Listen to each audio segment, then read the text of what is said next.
Hello YouTube, this is Speedrobo here with episode 6 of Vanguard Basics. Today we're going to be talking about turn order. So, what is turn order? Well, turn order is the natural progression of the game. This is how the game moves through a turn of a player. There are multiple different phases, and inside of each phase there are multiple different steps. So let's get started with the start of a turn. Let's say all your units are at rest because you just attacked your last turn, and it's now the start of your turn. The first phase is the stand phase. This is where you have to stand all of your units.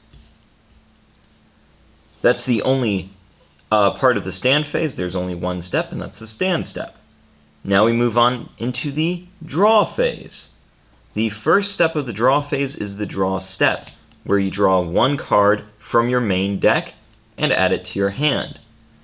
The second step of the draw phase is the G assist step. This was covered in my episode on G units. The third phase is the ride phase. There are two steps in the ride phase. The first step is the ride step. This is where you can normal ride a new unit on your Vanguard circle. The second step is the stride step. This is where you stride a G unit onto your Vanguard. Moving on into the main phase, this one's a little bit different than the other phases. There are no steps, but there are multiple actions you can do before passing and moving on into the battle phase. The main actions you can do are play cards, such as calling new units to rear, or using act skills of your various rear guards or vanguard, and you can move cards, shifting them vertically like so.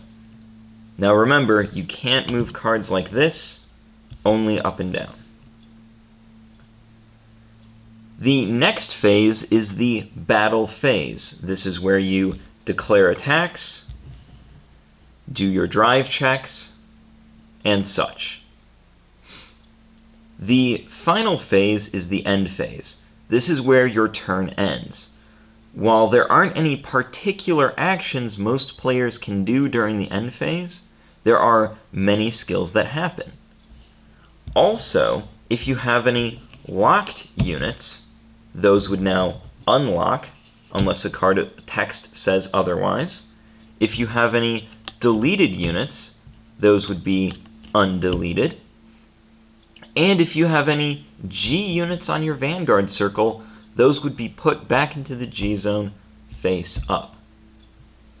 That's all for turn order. Thank you for watching.